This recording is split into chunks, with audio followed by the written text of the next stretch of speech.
Whether it's your last day at job, project, or you have just finished your college internship, or you might be the one who's going to leave the job for higher studies like MBA.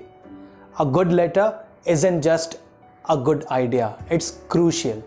You met so many people during that course of the journey, learned a lot from multiple people. Any coworker might be the next Bill Gates or startup king. Anyone could hold the ticket to your future. You never know when it might be necessary or advantageous to reach out to an ex-colleague, a former manager, or a mentor. If you're going for an MBA, you might need lots of data from the company for college projects.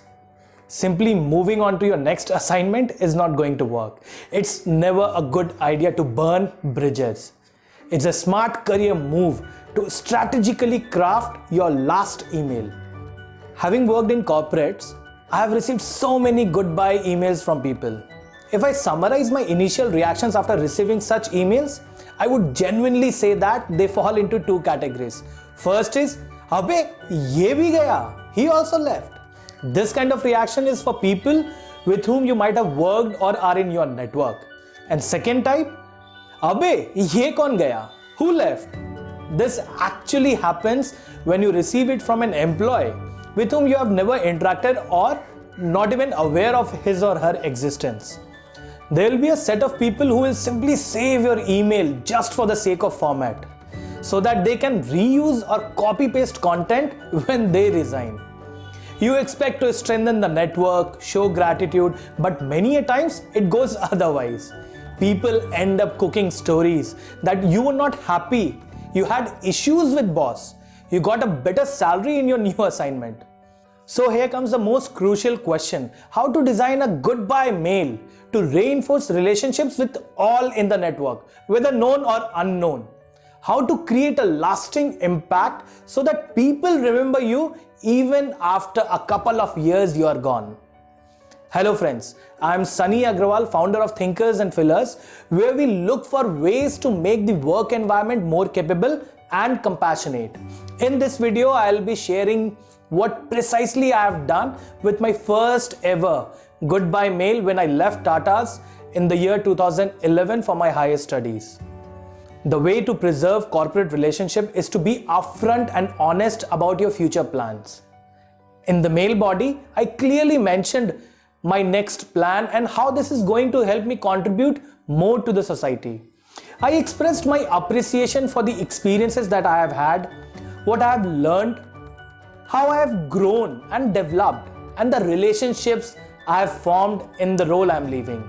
I added a point to ensure my availability for any help or support. Since I'll be doing many projects and case studies during my MBA, I expressed my willingness to take up some assignments and opportunities to continue contributing. And to make it personal and make them believe about my intent, I attached an Excel sheet. The sheet contained the artistic image of the vision of the work which we were working upon.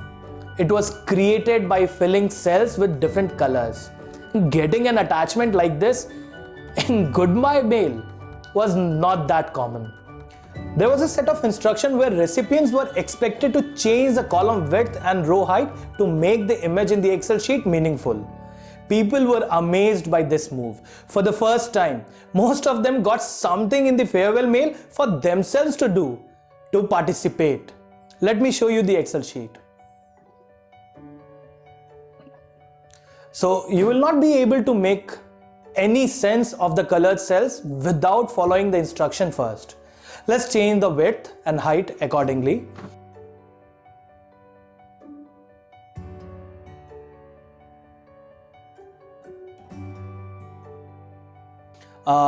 Let's zoom out as suggested.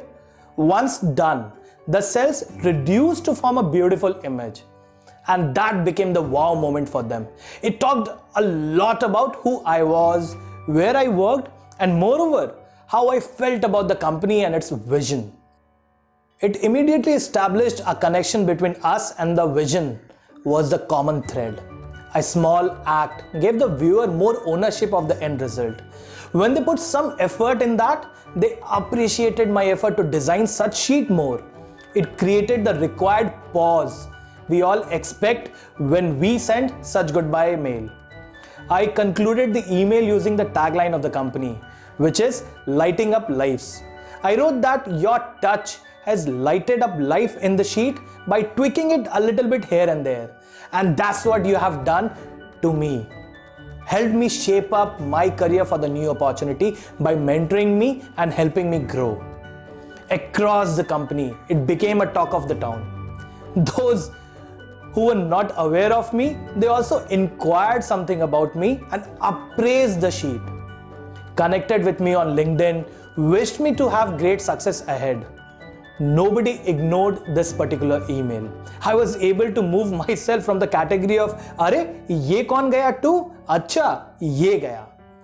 So whenever I meet some of my friends from Tata, they always mention that people still remember me because of that Excel sheet. And now, when I look back and try to understand the philosophy behind the magic, I relate it with the concept of effort justification. It's a phenomena where people value something more if they put more effort into it. The effect is most likely to occur when there are no obvious reasons for performing the task. Let me share a story with you. In the 1950s, US food company General Mills wanted ideas on how to sell more of its Betty Crocker brand of instant cake mixes. It put psychologist Ernest Dichter, the father of motivational research, on the case. Dichter ran focus groups. He then advised the company to change the recipe. Replace powdered eggs in the cake mix with the requirement to add fresh eggs. The reason, he said, all instant cake mix makes baking too easy. It undervalues the labor and skill of the cake maker. Give the baker more ownership in the final result, and the rest is history. It disrupted the entire market. And the same goes for my case. The magic happened because I was able to connect with people's unconscious feeling. When people put some effort in that sheet, I got their undivided attention. It gave them a greater sense of participation by changing the dimension and reshaping the cells. They recognize the fact that we are working for the same purpose and vision. Hence, we all are connected. It made them believe that they had genuinely played a crucial role in shaping my career. Isn't that amazing? Following these rules will help you make a graceful exit and keep your bridges intact. It also ensures that you end things on the most productive notes possible. Just remember, when we enter the company, we do so much of preparation for the interview, and the same effort is expected when we exit.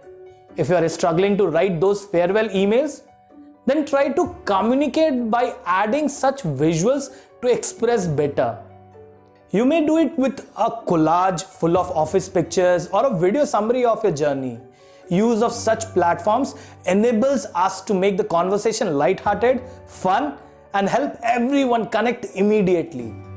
So I hope you enjoyed the complete video. Please check out our website and YouTube channel for lots of material which will enable you with such skills. Do like and subscribe to the YouTube channel. If you have any question or you want to share any suggestion, please feel free to connect. Wishing you all the best. Let's enable the work environment to be more capable and compassionate. Thank you.